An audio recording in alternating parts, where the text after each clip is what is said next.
আপনার কোটি কোটি টাকা দরকার।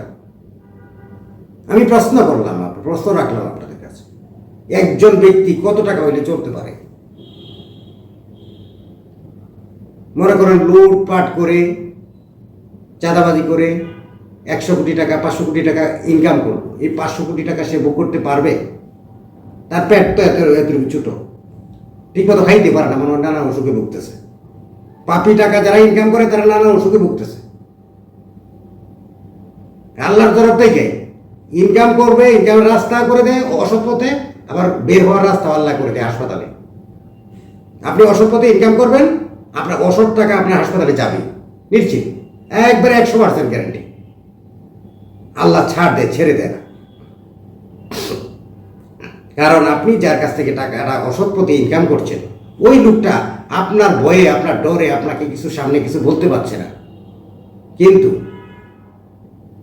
একজন আছে, তার কাছে ঠিকই বলছেন।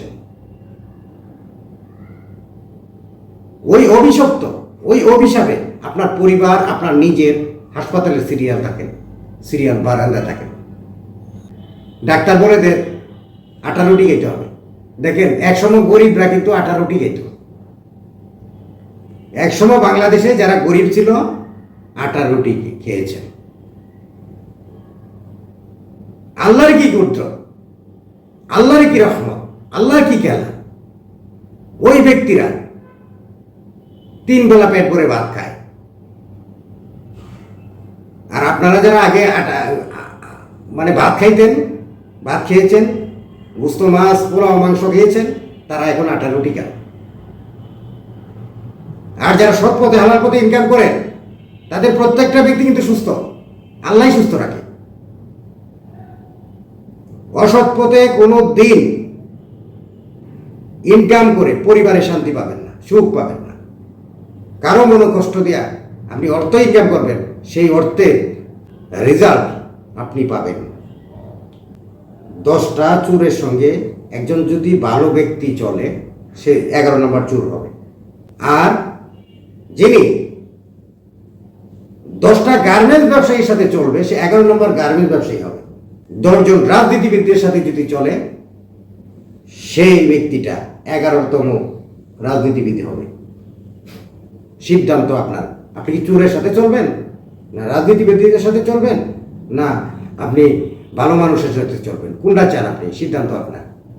এই বাংলাদেশের যতদিন পর্যন্ত দুর্নীতি বন্ধ না হবে, ততদিন পর্যন্ত শান্তি আসবে না। ছোট সময় দেখেছি কি মানুষের সাথে মানুষের মিল মহব্বত। আগেকার মানুষ মুখে জমি দিয়ে দিছে, জমি। আগেকার মানুষজন মুখের উপরে জমি দিছে, তোমাকে এই জমিটা দিয়ে দিলাম, এটাই তার জন্য দলিল ছিল। তার মুখ দিয়ে বলছে সেটাই তার জন্য দলিল ছিল, আর সেটা ফিরাই নেয় না, সে লিখে দিয়ে দিছে। কিন্তু এখন জমি কাগজ করেও রাখা যায় না, ভূমিদস্যুদের কারণে। আগেকার মানুষ দরজা খুলে ঘুমাইছে, চুরি ডাকাতি হয় নাই। আর এখন লোহার গেট বানিয়েও কিন্তু ঘুমাইতে পারে না শান্তি মতো, চোরের ভয়ে। কতটুকু অসভ্য জাতি হয়ে গেছি আমরা। আগের মানুষ দরজা খুলে ঘুমাইছে, কোনো চুরি ডাকাতি হয় নাই। আর এখন লোহার গেট বানায় ঘরের সামনে। এই অসভ্যতার পিছনে একটা কারণ আছে, অন্যতম কারণ বাংলাদেশের অপরাধ, বাংলাদেশের অন্যায়। এটা অন্যতম কারণ হচ্ছে মাদক দ্রব্য।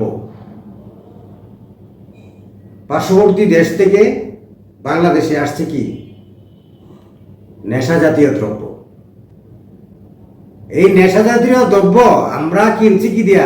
মূল্যবান সম্পদ দিয়ে আমরা মাদক কিনতেছি। দুঃখের বিষয়, প্রতিবেশী যে দেশটা আছে আমাদের সাথে, এই দেশের সাথে যদি না থেকে অন্য পৃথিবীর অন্য কোনো দেশের সাথে আমাদের সীমান্ত থাকতো, তাহলে বাংলাদেশ অনেক আগে উন্নত হতো। কারণ আমাদের চরিত্র কি জানেন? আমরা পাশের বাড়ির একজন যদি ব্যবসা করে বা কোনো একটা কাজ করে উন্নতি লাভ করতে থাকে তখন আমরা তার খুঁজতে থাকি কি করতেছে, কেমনি এত তাড়াতাড়ি বড় লোক হয়ে যাচ্ছে, কেমনি সে উন্নতি হচ্ছে, তার একটা ন্যাসরায় নিচে নামাইতে হবে, তাকে উঠতে দেওয়া যাবে না, তাকে উঠতে দেওয়া যাবে না। রহস্য কি কোথাও? হ্যাঁ, সে অন্যায়ভাবে ইনকাম করছে কিনা সেটা দেখতে পারে, সে যদি অসৎ পথে ইনকাম করে সেটা নিয়ে আলোচনা করতে পারে, কিন্তু সৎ পথে ভালো পথে যদি সে সমাজে প্রতিষ্ঠিত হতে চায় তাকে নিয়েও সমালোচনা শুরু হয়ে যায়, কি তারে কেমন নিচে নামাইতে হবে।